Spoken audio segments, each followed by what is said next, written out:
Example 2. So we have an arrow strikes a can. Well, first off, VF, VI, A, delta X, and T. With this one, I'm going to draw a picture to start off with. So we have an arrow, and it strikes a can.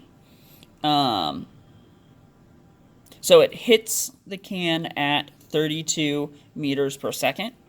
So that's our initial velocity.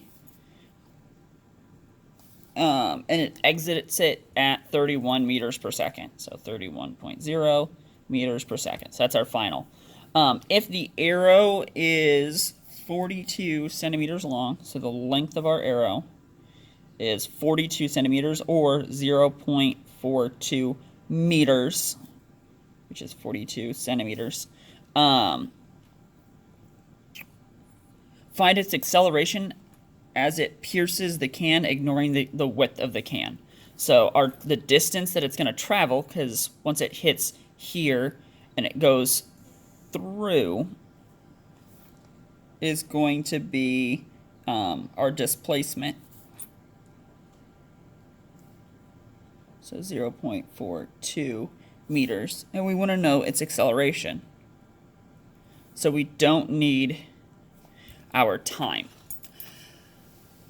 So the equation that we're going to use for this one, since we're ignoring time, is the VF squared equals VI squared plus 2A delta X, because there's no time in this one.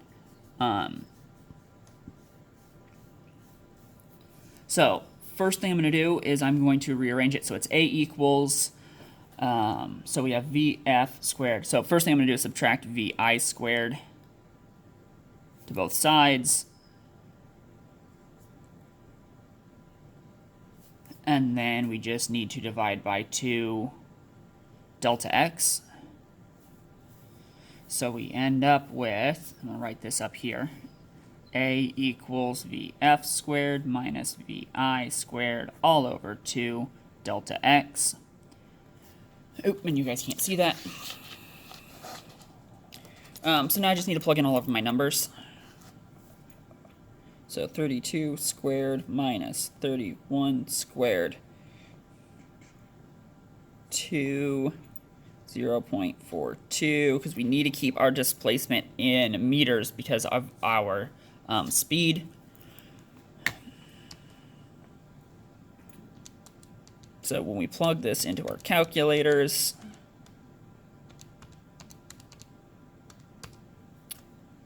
oops, plugged into my calculator wrong.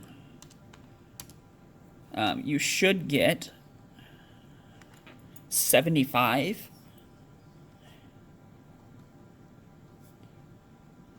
meters per second. The big thing with this one, so what I screwed up on mine is I did not put the top and the bottom in parentheses. And so I ended up getting a weird number. So always make sure that if you're like subtracting things or adding things on the top, make sure you wrap those in parentheses. And then if there's anything in the bottom of a fraction, make sure you wrap that in parentheses as well. Oop, and this should be squared instead of just meters per second. So we're dealing with an acceleration.